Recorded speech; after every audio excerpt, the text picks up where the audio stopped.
নাজিৰা উচ্চতৰ মাধ্যমিক বহুমুখী বিদ্যালয়ৰ প্ৰায় সন্মুখতে এক্টিভ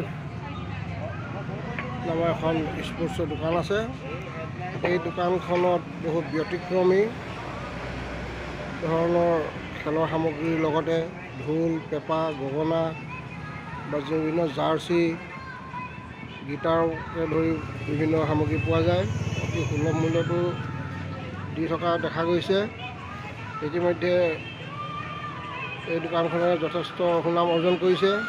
নাজিৰা আৰু শিমলুগুৰিৰ অন্যতম এই এক্টিভ নামৰ স্পৰ্টছৰ দোকানখনৰ স্বত্বাধিকাৰী ৰঞ্জন মহন্ত বৰ্তমান দোকানতে বহি আছে আৰু তেওঁ অকল ব্যৱসায় বুলিয়েই নহয়, কুইজৰ ক্ষেত্ৰতো কুইজ মাষ্টাৰ হিচাপে পৰিচিত, এগৰাকী নাজিৰাৰ স্বনামধন্য ব্যক্তি হিচাপে পৰিচিত। দিতাইমুখী অঞ্চলৰ পৰা আহি ইয়াত এখন স্পৰ্টছৰ দোকান বা বিভিন্ন সামাজিক কাম কাজত জড়িত হ'বলৈ পাই নিশ্চয় তেওঁ যথেষ্ট আনন্দিত হৈছে আৰু নাজিৰাবাসীও গৌৰৱ যে তেনেকুৱা এজন ব্যক্তি নাজিৰাত আমি সদায় দেখা পাওঁ। কি ক'ব ৰঞ্জন মহন্ত ডাঙৰীয়া, আপোনাৰ এক্টিভ নামৰ এই দোকানখন যথেষ্ট শিমলুগুৰি নাজিৰাৰ ভিতৰতে এখন উন্নত মানদণ্ডৰ স্পৰ্টছৰ দোকান। স্পৰ্টছৰ বিভিন্ন সা সামগ্ৰীৰ লগতে ঢোল, পেঁপা, গগনা বিভিন্ন সামগ্ৰী পোৱা যায়। কি ক'ব এই বিষয়ে? অনন্ত দা, প্ৰথমে মই আপোনালৈ ধন্যবাদ জ্ঞাপন কৰিছোঁ এইকাৰণেই যে আপুনি আজি ভিডিঅ' এটা কৰিব আহিছে মোৰ দোকানলৈ, স্বাগতম জনাইছোঁ। আৰু আপোনাক এইকাৰণে ধন্যবাদ জ্ঞাপন কৰিছোঁ, মই আপোনাক মাতি ঠিক অনা নাই, আপুনি মোক জানে। আপুনি আচম্বিতে মানে মোক ছাৰপ্ৰাইজ দি এটা ভিডিঅ' কৰিছে, মই বহু ধন্যবাদ জ্ঞাপন কৰিছোঁ আপোনালৈ। আৰু এই সুযোগতে সমূহ অসমীয়া ৰাইজলৈ ৰঙালী বিহুৰ আন্তৰিক শুভকামনা জ্ঞাপন কৰিছোঁ। মই ধন্যবাদ জনাইছোঁ। আৰু ধৰক বিভিন্ন সামগ্ৰীৰে ভৰপূৰ এখন সুবৃহৎ ষ্টল দোকান নাজিৰা শিমলুগুৰিৰ ভিতৰতে এখন অনন্য। কি ক'ব, ইয়াত স্পৰ্টছৰ ভাল কোৱালিটিৰ বস্তু পোৱা যায় নিশ্চয়? হয়, নিশ্চয় অনন্ত দা। আচলতে কি, মই ব্যৱসায়টো বহুত বছৰ আগতে আৰম্ভ কৰিছিলোঁ। স্পৰ্টছটো ভাল পাওঁ, গতিকে স্পৰ্টছৰ দোকান আৰম্ভ কৰিছিলোঁ। আৰু এটা সময়ত মই নাজিৰা আৰু শিমলুগুৰিৰ ভিতৰত একমাত্ৰ দোকানী আছিলোঁ, স্পৰ্টছৰ দোকানী। কোনোবা খুলিছিল, কিন্তু বৰ্তমান সেইবিলাক দোকান নাই। আৰু আটাইতকৈ পুৰণা দোকানী হিচাপে মই ভগৱানৰ ওচৰত ভগৱানক ধন্যবাদ জনাইছোঁ যে মই শিকি আছোঁ। কিয়নো আজিকালি বহুত প্ৰতিযোগিতামূলক ব্যৱসায় হ'ল, বিশেষকৈ অনলাইন মাৰ্কেটিং বা বিভিন্ন মলৰ প্ৰাদুৰ্ভাৱত আমাৰ থলুৱা যিবিলাক বিপণী, এইবিলাকৰ অকল স্পৰ্টছ ক্ষেত্ৰত নহয়, সকলো ক্ষেত্ৰতে বহুখিনি অসুবিধা ভোগ কৰিছে, বহু প্ৰত্যাহ্বানৰ সন্মুখীন হ'ব লগা হৈছে। আৰু তেনে ক্ষেত্ৰত যে টিকি আছোঁ ৰাইজৰ মৰম আৰু আশীৰ্বাদত আৰু ভগৱানৰ আশীৰ্বাদত যে টিকি আছোঁ, সেইটো কাৰণে ভাল লাগিছে। আৰু এই দোকানখন যিহেতু মই আটাইতকৈ পুৰণা দোকানী, সেই হিচাপে মোৰ এই ক্ষেত্ৰত অকণমান অভিজ্ঞতাও হৈছে দিয়কচোন। আৰু সেই সূত্ৰে মই যিবিলাক বস্তু ছাপ্লাই কৰোঁ, কাষ্টমাৰলৈ আনো, যোগান ধৰোঁ, একদম ভাল কোৱালিটিৰ হয়, একদম অৰিজিনেল হয়, আৰু কোনো ধৰণৰ ডুপ্লিকেট মাল ইয়াত আমি বিক্ৰী নকৰোঁ।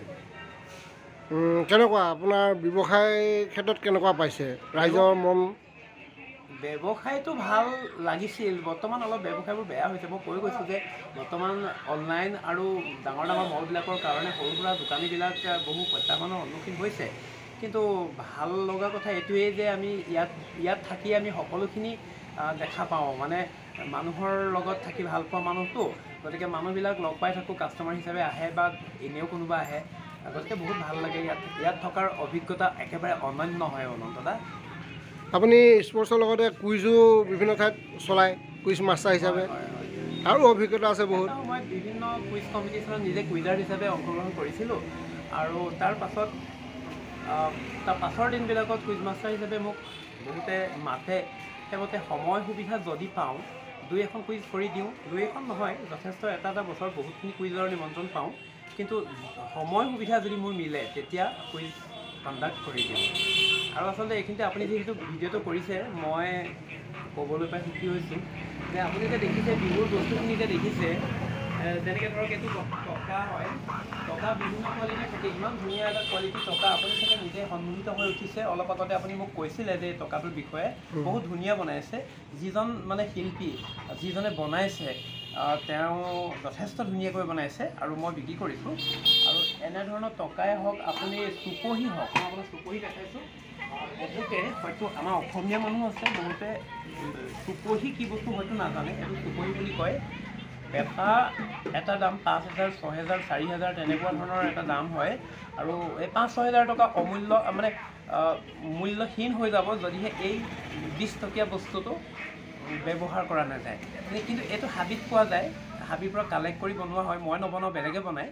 কিন্তু কথা হ'ল, মই এই বস্তুটো বিক্ৰী বহুত পইচা ইনকাম কৰিছোঁ বুলি নহয়, ইনকামটো বিশেষ হোৱা নাই এইটো বস্তু বিক্ৰী। কিন্তু মই এইটো কাৰণে ৰাখোঁ যে ঘামি জামি ঢুলীয়াবিলাক আহি দোকান ওলাইহি, দাদা চুপহি পাম নেকি, চুপহি পাম নেকি? মানে মই যদি কওঁ যে নাই চুপহি শেষ হ'ল, ইছৰাম বুলি মূৰে কপালে হাত দিয়ে, ক'ত পাম এতিয়া চুপহি? গতিকে এটা বিহু দলৰ বেকগ্ৰাউণ্ডত থকা কিছুমান বস্তু, তাৰে এটা উদাহৰণ হ'ল চুপহি।